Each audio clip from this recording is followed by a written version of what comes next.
What's going on, gang? Welcome back to another video here on High Rollers, Roads, and Rails. And today, it's kind of an unfortunate video. Let's get into it.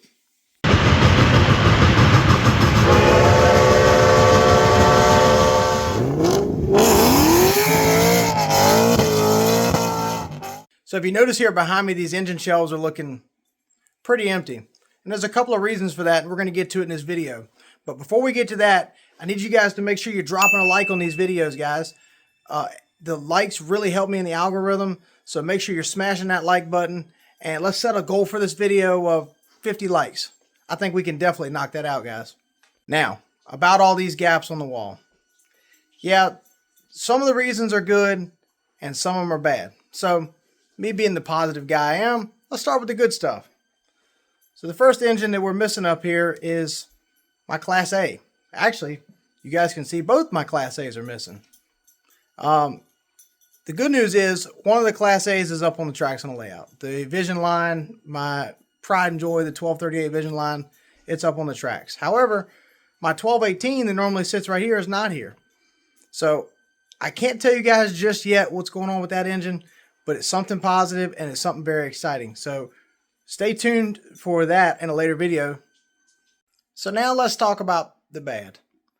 As you guys know, in my last couple of videos, I picked up the Lionel Legacy Berkshire number 759 for the Norfolk and Western last Pocahontas, the custom run by Mr. Muffins. And as you guys notice, it's not on a wall.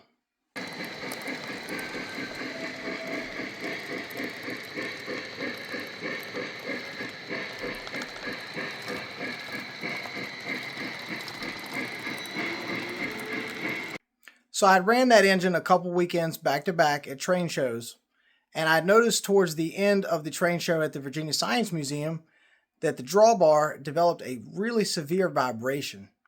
And I noticed upon further investigation by putting my hand on top of the engine while it was moving that the vibration was not just at the drawbar but through the entire locomotive.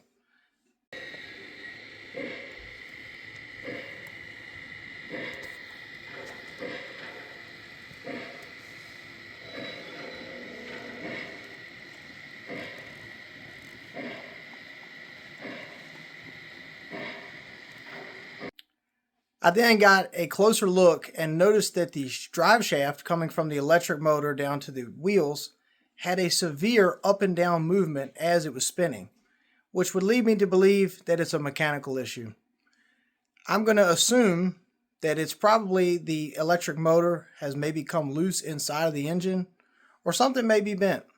We'll have to find out, but that engine has made its way to Lionel for a warranty repair. Now, the good news is that that engine is still under warranty and Lionel is going to fix it. The bad news is they're not the fastest at fixing these engines, so probably 6 to 8 weeks before we see that locomotive on the channel again, but they're going to check it out, let me know what they find, and I'll be sure to let you guys know what they come up with. Now, the next engine we have to talk about is right here in this box. You guys can see this is an MTH Electric Trains box. Unfortunately, you guys haven't seen this engine yet, and I had every intention to bring it to you here on the channel. But, roll the clip.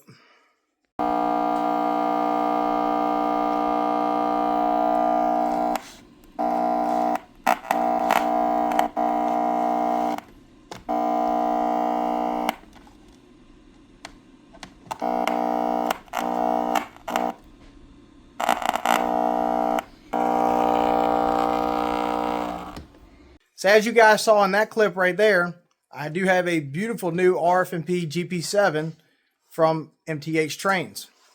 Now we'll get more into the details of this engine later, but as you guys saw in that video, it doesn't sound very good. So unfortunately, I bought that engine off an auction, got it home, put it up on the track. That video that you guys just saw was my first time setting it on the track and putting power to it. And unfortunately, it wasn't doing anything. Would not move, no lights, just a lot of loud popping and buzzing noises from the speaker. I knew it wasn't a good sign, but I went ahead and called my buddy Jacob Headley at Model Works Depot and said, hey Jacob, got this brand new engine, can you take a look at it? So got it over to him. He popped it open, took a look at it. Now, mind you, this is a brand new unopened engine. It is an older model. It was made in 2022, so a couple years old, but had been in a collection, never came out the box. First time it had track power put to it was just in that clip there. So Jacob takes a look at it, he pops it open, and lo and behold, everything looks like it's supposed to be. Looks like a brand new engine inside. So that leads us to believe that this engine has got a bad board. Yep, really unfortunate. I guess it's part of the hobby, and I'm starting to learn that just because you buy something brand new doesn't mean it's going to be good. These electronics in these engines, let's be honest, they aren't iPhones. So sometimes you get a good one and sometimes you get some bad. And I'm having to deal with not only one, but two back-to-back that brand new engines that I've had issues with. One Lionel, one MTH. So we can't really put it on a brand issue here. Now, like I said earlier in the video, I did win this engine in an auction. And unfortunately, it was an as-is auction. So there's not much we can really do about it. However, the auction that I won this engine from was through Mr. Muffin's Trains. Now, I've made a few purchases with Mr. Muffin's before, so I went ahead and reached out just to let him know what I had going on. And being the stand-up guy that he is, Steve at Mr. Muffin's Trains told me to have my guy look at it, which we did, and he evaluated what we thought was wrong with it. I let him know what's going on, and he has offered to take the engine back and have it repaired and not cost me anything. So that is really, really stand-up of him. So shout out to Mr. Muffin's Trains, Atlanta, Indiana. He did not have to stand by this engine because, like I said, it was an auction piece. It's not brand new. But he's going to honor that and take care of us. So make sure you guys show them some love. And if you're looking to purchase any new trains, I recommend Mr. Muffin's Trains.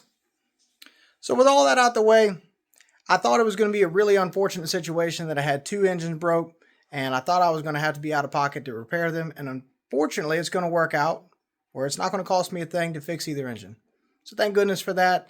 And I look forward to getting that RF&P engine back here soon so that we can take a closer look at it, run it around, because there's a really cool story behind that engine. So I'm excited to bring it to you. Stay tuned. So let's talk about a couple more updates that I have coming. So obviously you guys know I have a few more pre-order engines I'm still waiting for.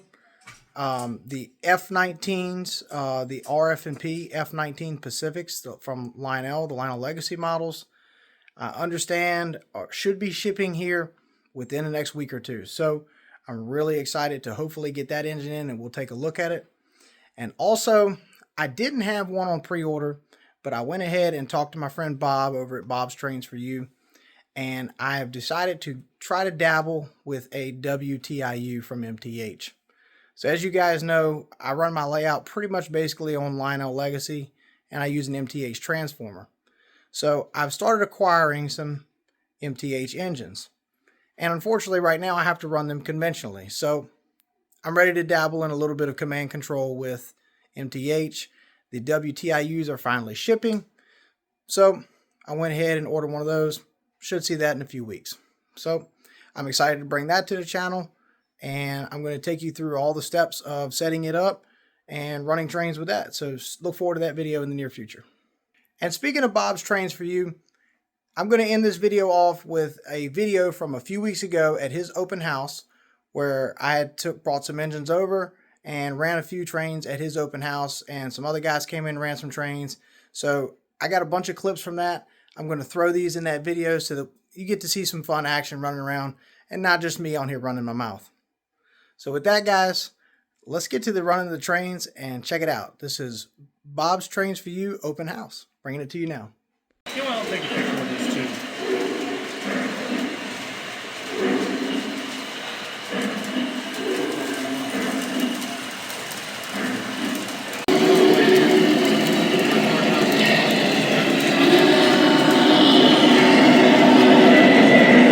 Engine 4013 to the tower.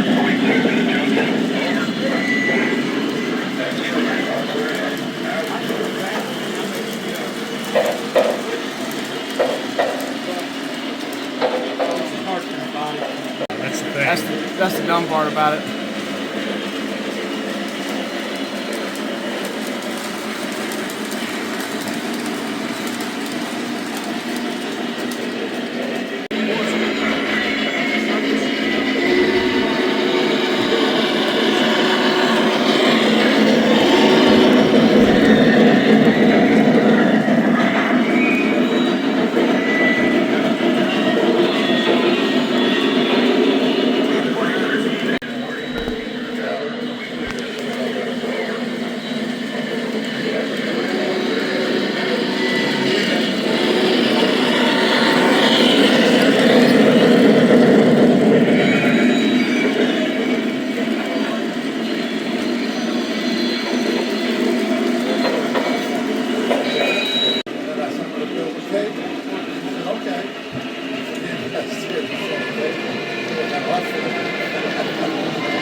Rocky Mountain. All through the Rocky Mountain. I don't know the name of it. It's got a clear roof on it. Yeah, it was really cool looking. I think it was like $2,000 or something like that, or $4,000.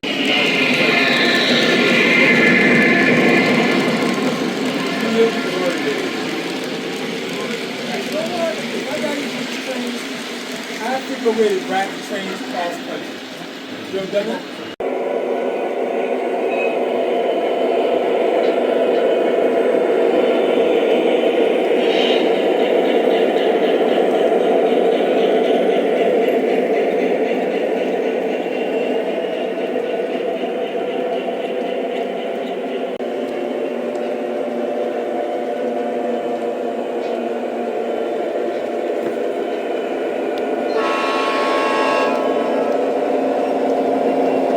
Air control both of these.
All right, y'all, and I hope you enjoyed the little run session that we had over at Bob's Open House.